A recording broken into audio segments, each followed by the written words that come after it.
यामध्ये आधीच्या गुन्ह्यामध्ये आपण सखोल तपास केलेला आहे. त्यामध्ये सेपरेट आपलं तपास पथक काम करत होतं आणि उपलब्ध जो तांत्रिक पुरावा आहे त्यात सुरुवातीला यातील जो दुसरा 2 नंबरचा आरोपी आहे तो घरी जात असताना त्याला चालत्या बाईकवरून ओढून खाली पाडून त्याच्यावरती रॉड आणि काठीने जीवघेणा हल्ला केल्याचं तपासात निष्पन्न झालेलं आहे आणि त्यानंतर त्याचा बाईक फोडण्याचाही प्रकार जो आहे तिथे आपल्याला लक्षात आलेला होता आणि त्या अनुषंगाने संबंधित आरोपीच्या घरच्यांनी लेखी तक्रार सादर केल्यानंतर यामध्ये आपण संबंधित सेक्शननुसार गुन्हा दाखल केलेला आहे.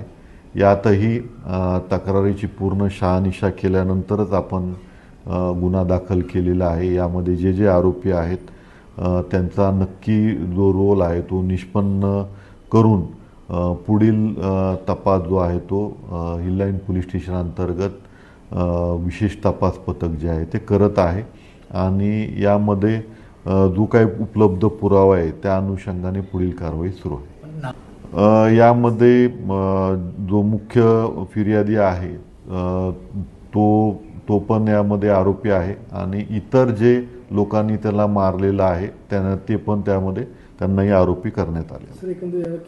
6 ते 8 आरोपी त्याच्यामध्ये आहे आणि ब पत्रकाप्रमाणे आपल्याला जे दिलेलं आहे ते त्यांची नावं आहे.